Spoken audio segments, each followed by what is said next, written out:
Good evening, I'm Liz Bishop. Cody Holyoke is off tonight. Happening tonight, a vote in Albany that could mean no smoking in several parts of the city. If passed, lighting up in off-limit areas will cost you. Tori Wells is live in Albany now. She joins us with the story. Tori?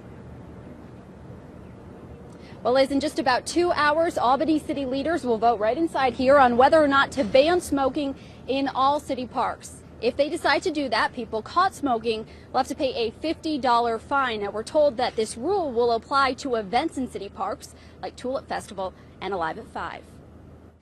Right now, there's a city ordinance banning smoking near where Melissa Keys and her daughter play. But Albany Common Council will vote tonight on a new ordinance that would ban smoking throughout all Albany city parks. I'm a former smoker, so I can sympathize with why people want to smoke, but I really think it's important. I think it would make it more comfortable if that was just the rule. This ordinance really decreases residents' exposure to the harmful effects of secondhand smoke.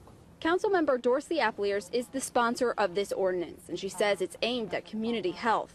Council Member Mike O'Brien says it's a good goal, but he doesn't think this is the way to do it. I think it's going to be very difficult to enforce, and I think it's too far-reaching. Particularly parks that have big events in them. Events like the Tulip Festival or plays at Washington Park and Alive at 5 at the Riverfront Park. O'Brien thinks the same goal could be achieved by just limiting smoking areas. With big crowds, you're going to get some smokers there, and I think it's reasonable to have a remote, well-defined area. Applyrs told me she's afraid that would get too confusing. And while she believes people do have a right to smoke, she also feels families have a right to walk through a smoke-free park. We do need to be mindful of how that individual choice impacts the health of others.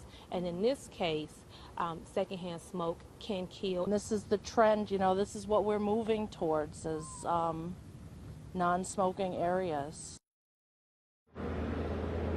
And both city leaders told me that they do think this will pass tonight. If that's the case, Councilmember O'Brien told me he has real questions about enforcement, like will this impact the city golf course? Well, coming up tonight at 6, why the sponsor says that may not be an issue.